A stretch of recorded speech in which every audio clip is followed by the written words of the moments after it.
新型コロナウイルスの世界的な流行で各国の航空会社が窮地に陥っていますが、韓国の航空会社も例外ではありません。2大航空会社である大韓航空とアシアナ航空はいずれも資金が枯渇して経営危機に直面しています。交通インフラ企業を倒産させてしまうわけにはいかないと韓国政府は早速支援の手を差し伸べています。大韓航空に対しては産業銀行と韓国輸出入銀行が合わせて1兆2000億ウォン、約1000億円を。アシアナ航空に対しては1兆7000億ウォン、約1500億円を緊急支援しました。大韓航空の負債比率は昨年末基準で 871.5%、アシアナ航空は 1386.7% となっています。年内に返済しなければならない借入金はそれぞれ3兆8000億ウォン、約3300億円、と2兆5000億ウォン、約2200億円で、琉球資産や事業売却などでの現金確保も必要となります。韓国航空業界第3位の LLC、チェジュ航空は、イースター航空を買収して第2位の座を狙わんとしています。韓国では4月30日から6日間の大型連休が始まりますが、新規感染者はかなり抑えられていて、5月6日の戒厳令解除を待たずに緩和ムードが広がっています。国内の航空路線は70から 80% にまで回復し、路線によっては旅行需要を見込んで拡大しているところもあるようです。リゾートホテルの予約率も70から 90% にまで回復していますが、政府の社会的距離を置くが大幅に緩和されることで、再拡散の懸念が出てきています。連休期間中の再拡散を警戒する観光地チェジュ島知事からは、来島を控えるよう呼びかけています。連休中にチェジュ島を訪れる観光客は18万人にも上るという調査結果が出ています。高速鉄道 KTX の座席はほぼ完売に近い状態で、通常は大半が海外に出かけるゴールデンウィークは、国内旅行が活況となりそうです。ゴールデンウィーク後は再び需要の急減が見込まれることから、航空会社は運航回数を減らす計画だということです。感染拡大を懸念しながらも、経済を回さないと生きていけない各業界の苦渋の決断ではありますが、拡散防止対策への苦労も絶えないようです。韓国政府は5月5日までの集会やイベント、旅行は控えるようにとしています。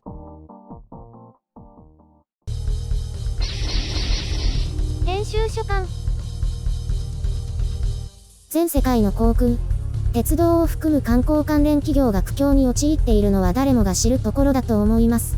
日本も例外ではありません。特に航空会社は悲惨な状況で、オーストラリアのバージンオーストラリアは政府の支援を受けることができずに経営破綻に陥っています。民営企業とはいえ、国家の重要な交通インフラであることから各国政府は支援に乗り出しています。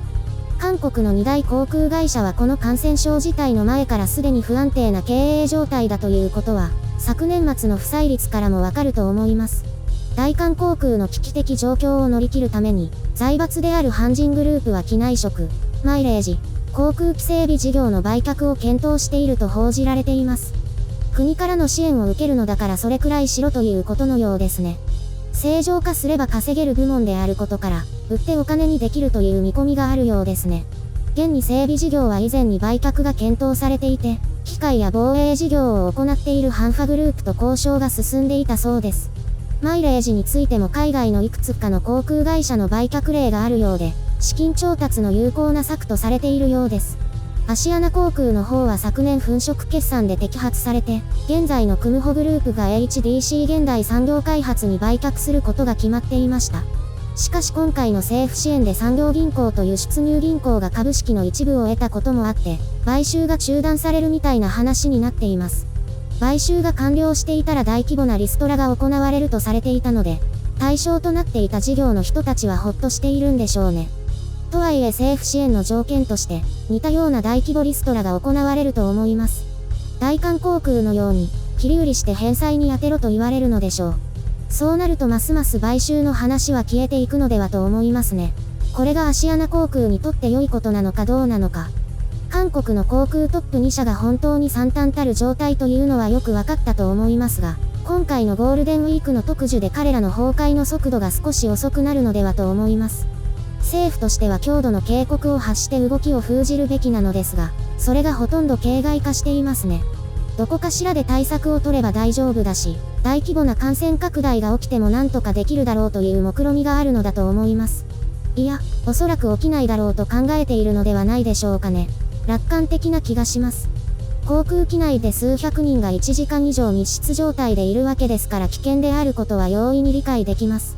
連休中は7000便以上飛んで、初日と最終日は満席ということですから、これがこの時期どれほど異常かはわかるでしょう。航空機内だけでなく、レストランやホテルでの混雑も問題となるでしょう。みんなプラスチックで仕切りを区切ったところで食事をするのでしょうか。韓国国内で1桁台の新規感染者しかいないとしても、無症状の感染者は大勢いると推測されます。また、韓国ではこれまで200人以上の再感染が確認されています。陰性判定が出たからといって安心はできないわけです。最終島行きの便やホテル、観光地で感染拡大が確認されればどのようになるでしょうか。韓国の手法なら全員島内に閉じ込めるでしょうか。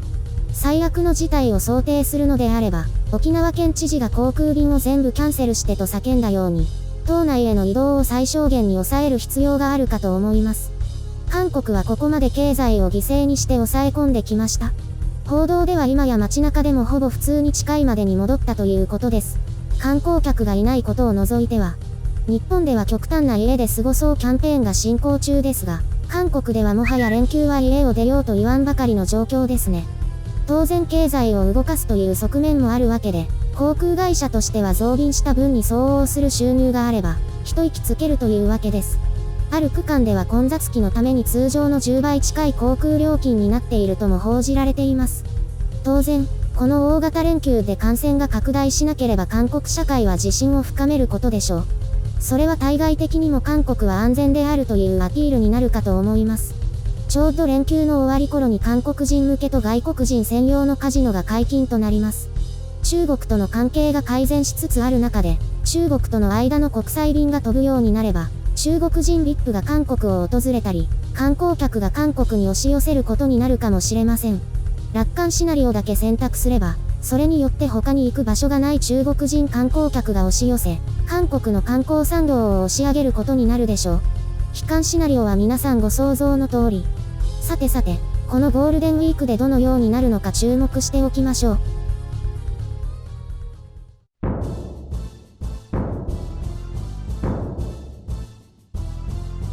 ゴールデンウィークの予定はありますか？会社は先週末からずっと休みなので、前回宣言をした通り、勉強をします。今日はイラストレーターのファイルの開き方を学びました。ファイルの開き方なんてわざわざ学ぶ必要ないんじゃないの？ファイルをダブルクリックするだけじゃない。でも色々あるんですよ。ブリッジを使ったりとか。そんなペースだと連休が終わる頃には線の引き方までしか進まないんじゃない？そんなことないですよ。連休が終わる頃には新しい服を着てると思います。それを宣言するのはちょっとやめておいた方が良いと思う。一通り終わってからで。そうなんですか？じゃあ取り消します。なんかね、その話を聞くと、失業した時の職業訓練のエクセル講座の話を思い出しますよ。それもファイルの開き方から始まったんですか？いえ、聞いた話ですが、第1回が PC の電源の付け方だったそうです。第2回がマウスの使い方だったので、その知り合いは行くのをやめたと言ってました。私のはもっとマシですよ。今日はオブジェクトの選択まで進みましたから。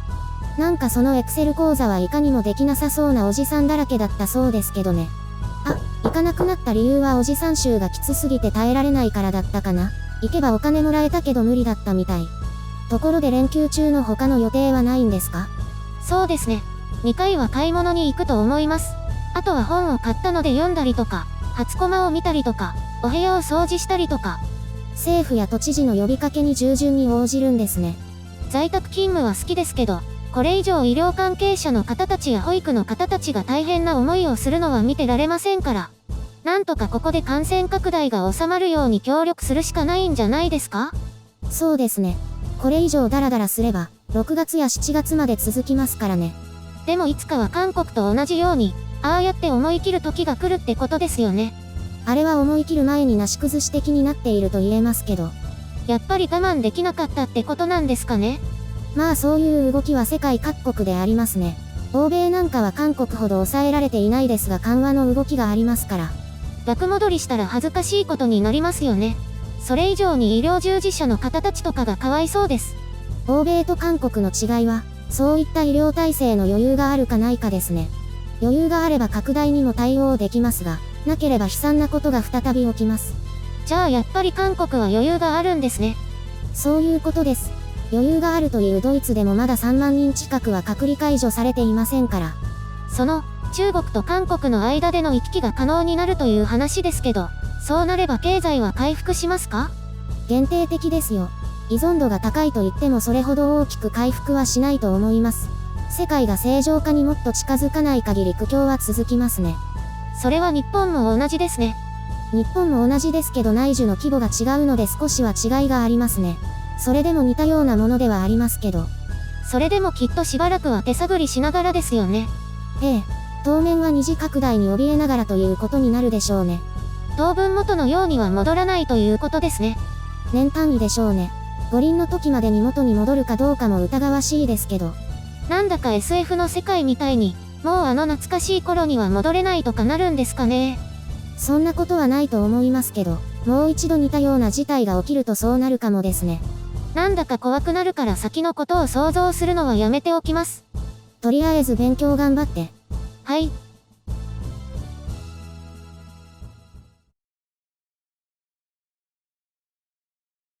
そういえば制作のためにネックスピーカーを買ったんですよ。ネックスピーカー、首に巻きつけるものですか？そのスカーフみたいに。いや、巻きつけるんじゃなくて、U 字になっていて首にかけるようなタイプですよ。それはジョギング用？だから制作用だってば、あまり音漏れがしないのと、私ヘッドホンを長い時間していると耳が痛くなるから。肩凝らないですか？私肩は凝らないんだ。いいですね。でも私も最近全く肩凝らないです。昔は片頭痛なんかもあって大変でしたけど。ほら、紹介してもらった整体院に通ってから平気になりました。だからそっちの話じゃないんだってば。ネックスピーカーの話。あ、そうでしたね。私の話じゃないんだ。でもおかげで便通とかも良くなって。私の話です。おばちゃんみたいに話を切り替えますね。それでしばらく使ってたんですけど、USB 充電しながら使ってたんですよ。Bluetooth の無線スピーカーなんですけど。電池切れるからですか？切れてから充電するのが面倒で。それである日そのまま後ろにパタンと倒れて寝てしまったんですよ。そうしたら USB ジャックが根こそぎ取れて。壊しちゃったんですか？そう。充電できなくなっておしまい。中国製だからじゃないですか？中国製じゃなくても壊れたと思う。それで別の製品を買ったんですよ。いくらくらいするんですか？5000円弱。結構するんです。高っ、中国製なのに。ねえ。でも国産だと1万円以上ですよ。品質に差があるんじゃないですか？そういうことだと思います。今回買ったものは発信機から30センチしか離れていないのにブツブツ切れるんです。思い切り不良品じゃないですか。よくある検品してないってパターンですね。検品はしてるけど雑なんですよ。それで交換品を送るようメールしたんです。当たりが出れば大丈夫だと思って。で、きちんとしたものが届いたんですか？いや、それが在庫がなくて時間がかかるから返金対応になりました。じゃあそれでまた他の中国製のが買えますね。ところが返送もしなくていいと言うんですよ。中国宛てになるからかな。ということで、この不良品を使い続けようかと。ストレス溜まるけど。へえ、最近は中国企業の対応も変わりましたね。Amazon が厳しいからかもですね。しかも意味不明なことに、2000円するパスポートケースをあげるよと言ってきました。いります？いらないけど、もらおうかな。何かに使えるかもしれないですしね。多分。まあ、いいんじゃないですか？お金も返ってきたし。本当は返品できれば踏ん切りがついたんだけどね。まあいいや。本当にどうでもいい話でしたね。いつものことだからいいじゃない。